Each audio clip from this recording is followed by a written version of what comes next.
Oi, gente, tudo bem? Eu sou a Gi Espanholo e estou aqui mais uma vez trazendo o Expo Taon, o seu podcast que fala tudo sobre food service. E hoje mais um convidado super especial que esteve presente aqui na Riber Foods e claro que a gente não podia perder a oportunidade de trazê-lo aqui para o nosso estúdio para um bate-papo super interessante.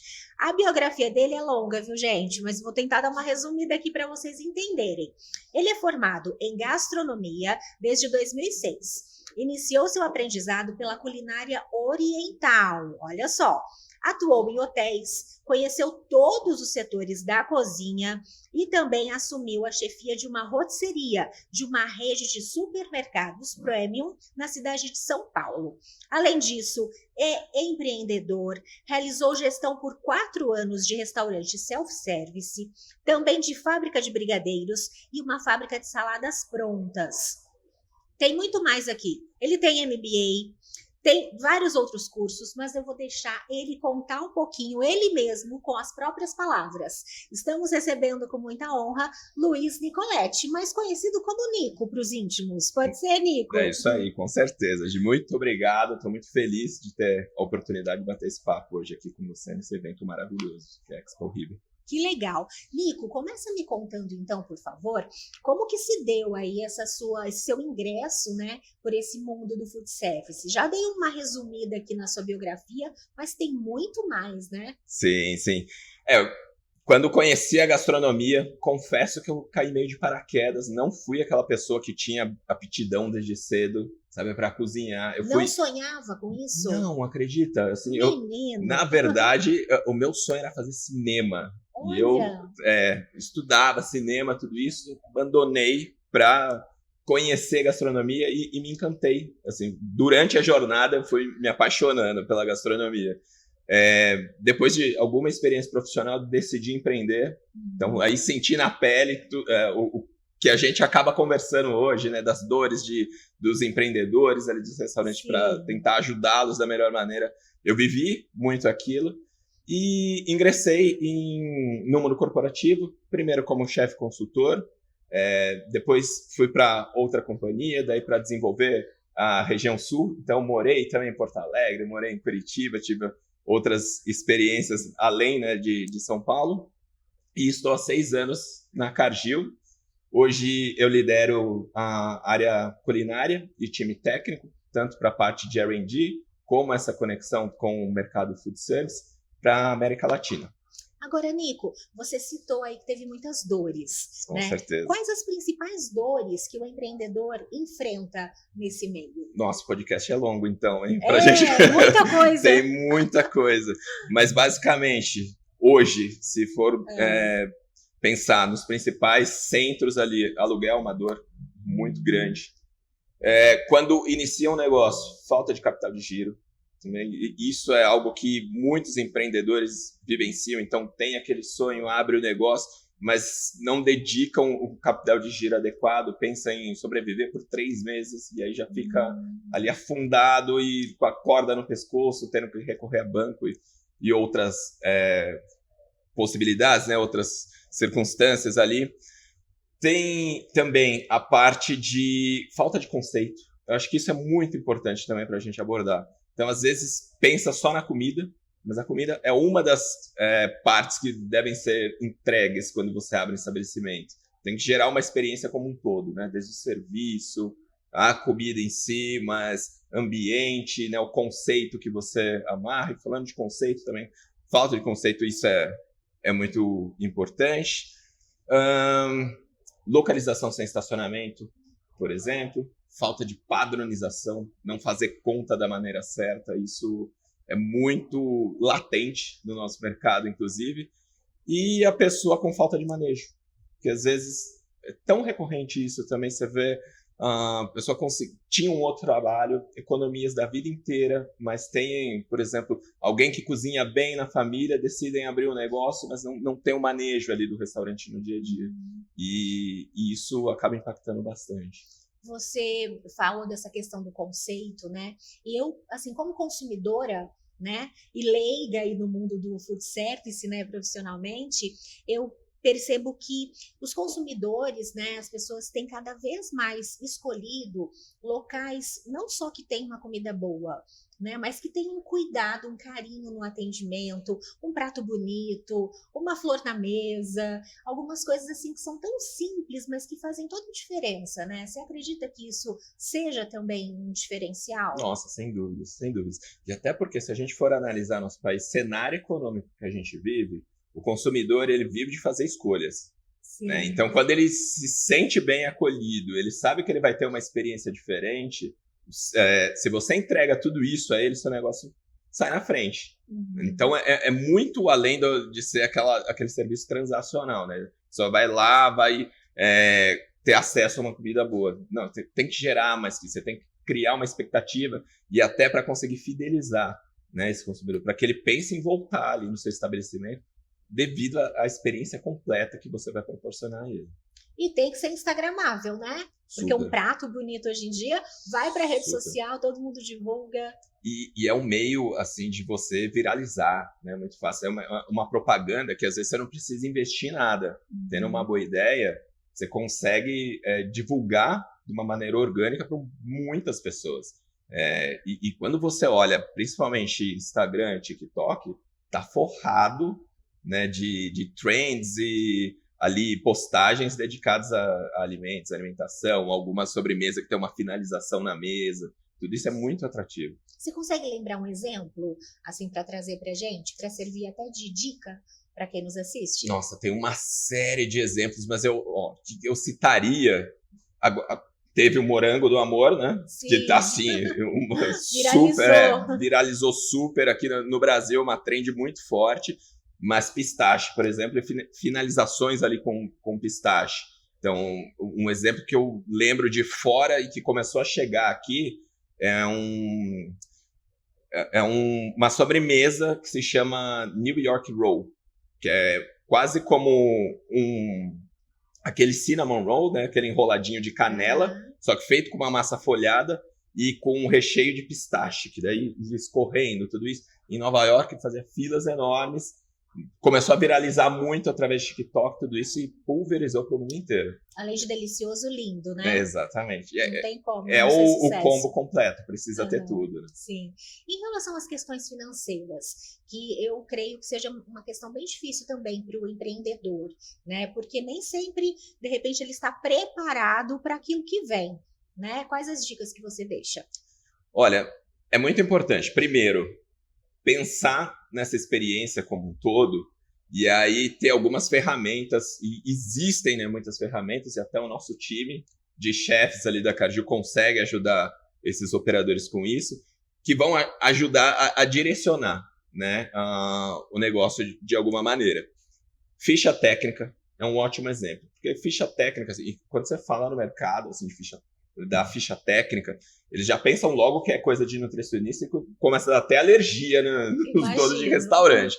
Eles não têm o costume, mas é uma ferramenta que ajuda muito. Porque você consegue não só padronizar, né, mas também, mais que isso, saber qual que é o teu custo de matéria-prima. E através disso você calcula o preço adequado. Né, e começa a corrigir desvios. Às vezes tem restaurante, por exemplo, é um prato feito. Né, ele só faz prato feito. Se ele não tiver pesado a proteína, a quantidade certa, cada prato tem um custo diferente. E isso, no final, faz muita diferença. Quando ele vai ali fazer o balanço no final do mês, ele está perdendo dinheiro e nem sabe. Não está nem percebendo, né? Exatamente. Não sabe qual que é a fonte ali desse desvio financeiro. E tem muitas coisas que você consegue entender a partir disso. O quanto você consegue ter a gestão do seu negócio e ver maneiras diferentes de economizar. Por exemplo, segunda maior dor do estabelecimento é mão de obra. Primeiro é insumo. Né? Onde um estabelecimento gasta mais é insumo. A segunda é mão de obra. Então, às vezes, você tem ali o estabelecimento super focado em fazer algo extremamente artesanal, mas existem boas soluções assim, da indústria que conseguem ajudar. Assim, a gente, hoje, por exemplo, nós temos um produto que é só tomate dentro de um sachê, já triturado. Por que que o operador, né, o dono do restaurante, ele precisa comprar a caixa de tomate, ter todo aquele desperdício, todo aquele processo, mais um colaborador fazendo isso, e vai mexer com faca, tem uma série de riscos, você já tem um produto pronto. Então, a ficha técnica é uma ferramenta que ajuda muito, e é básica, assim, todo mundo deveria fazer.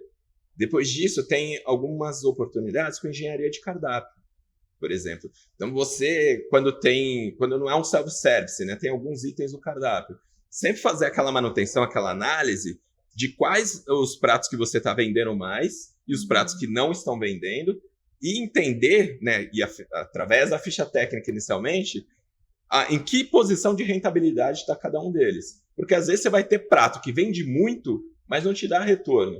E às vezes prato que você não vende nada e você tem uma boa possibilidade porque ele tem uma margem alta também.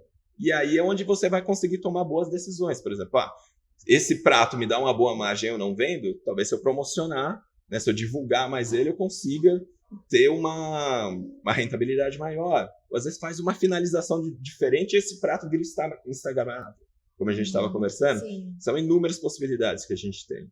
Você acredita que a inteligência artificial, tão utilizada hoje em dia, né, tão comentada e tão polêmica ao mesmo tempo, seja um caminho para essa profissionalização, né, do empreendedorismo e também para essa diminuição de prejuízos, digamos assim?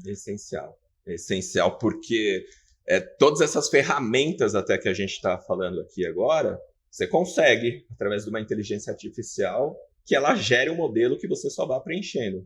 Então, ali, o tempo que você dedicaria para criar, por exemplo, essas ferramentas, só fazendo o prompt adequado ali, solicitando, ela consegue gerar isso para você. E ajuda. Tem muitas ferramentas já também direcionadas ao modelo, assim, para ajudar a rentabilidade desses negócios. Então, quem não utilizar acaba ficando para trás mesmo, ou tendo que se esforçar muito para conseguir o mesmo resultado.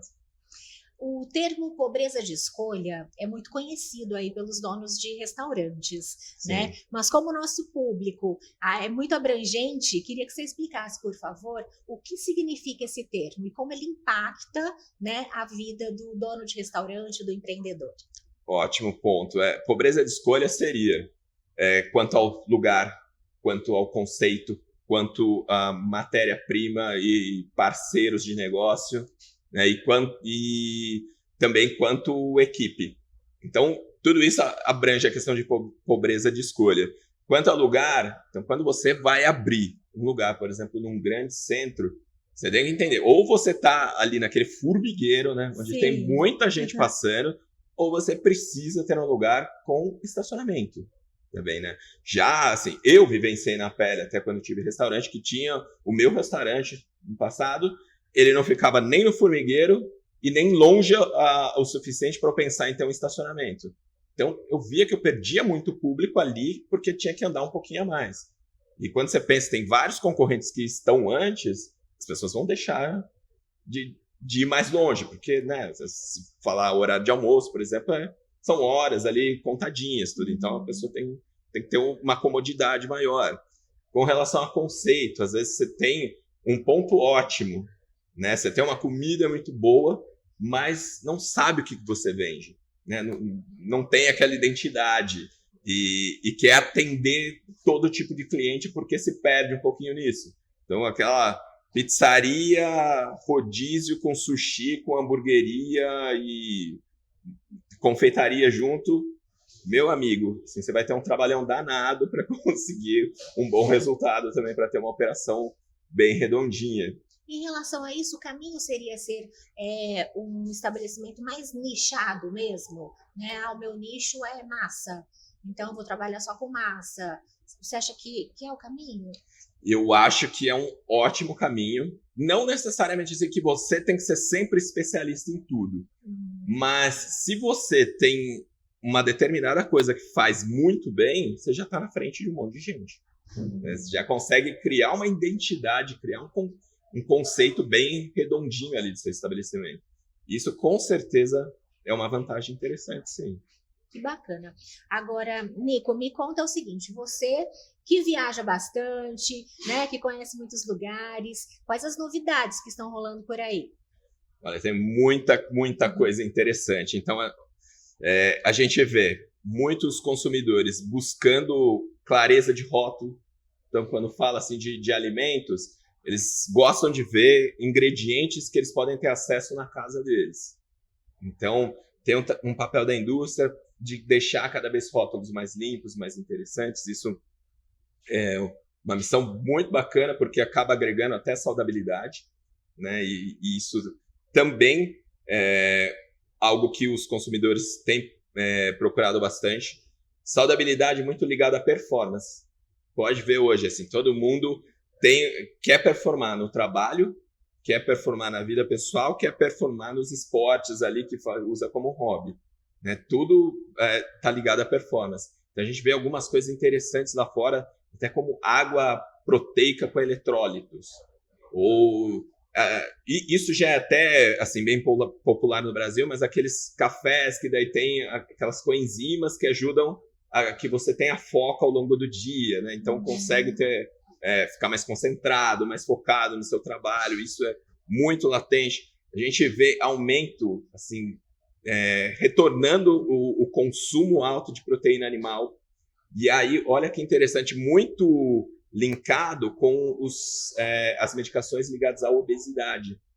Porque daí a proteína surge como um nutriente, né, um macronutriente mais completo e necessário. Né? Então, um aumento do consumo de proteínas derivado dessa mudança de comportamento da sociedade. Muita coisa, e algumas partes bem interessantes, né, com relação à criação de receitas. São dois conceitos, a gente chama de high-low, quando você pega uma coisa básica e deixa super sofisticado. O morango do amor mesmo, retomando a já popular, é um grande exemplo disso. Você pegava aquele moranguinho que era do espetinho de festa, né, só coberto ali com o caramelo. Agora ele ganha uma roupagem, por exemplo, com um brigadeiro ali de chocolate branco, tudo isso, daí caramelizado. Tem uma sofisticação, mas a gente vê exemplos, por exemplo, de frango empanado frito com caviar. Fora e muitas outras coisas nesse sentido. Quer dizer, tem que usar a criatividade, né? Sempre.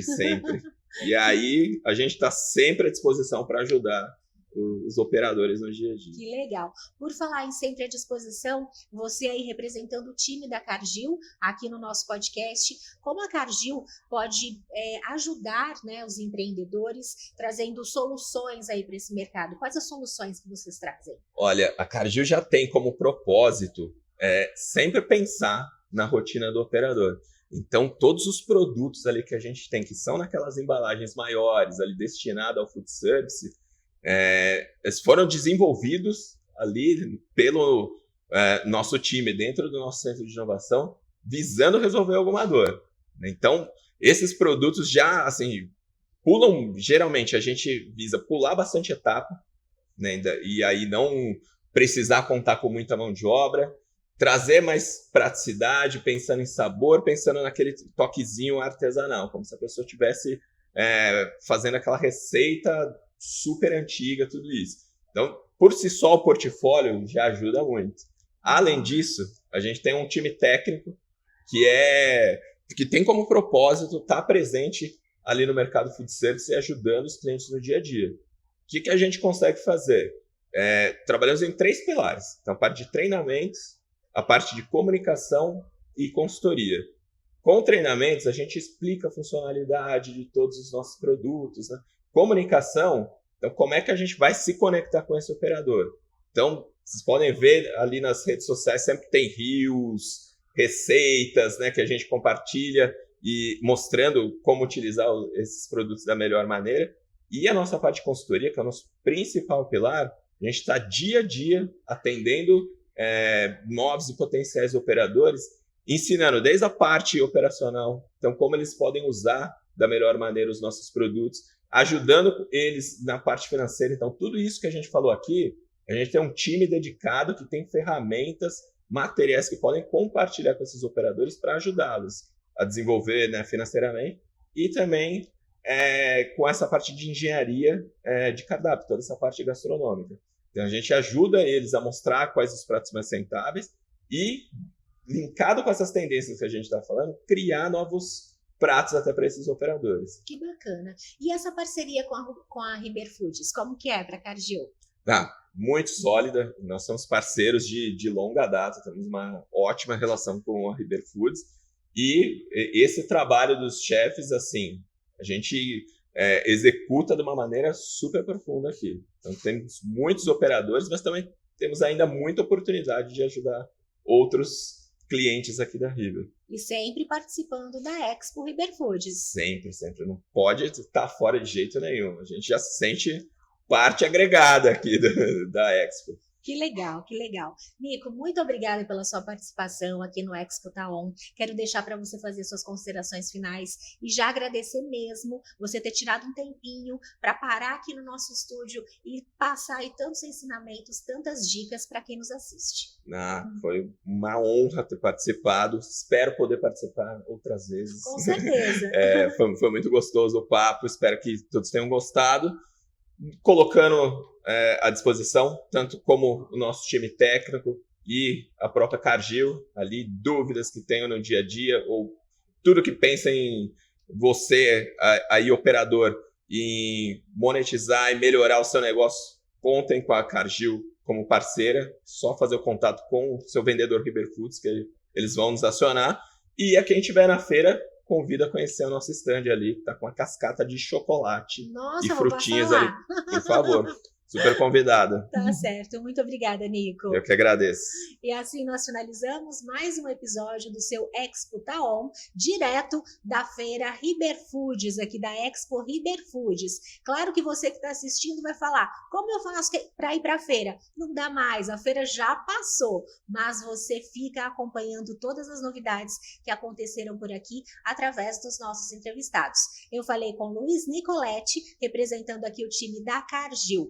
Eu sou a Gi Espanholo, muito obrigada pela sua companhia. Tchau, tchau e até a próxima. Tchau.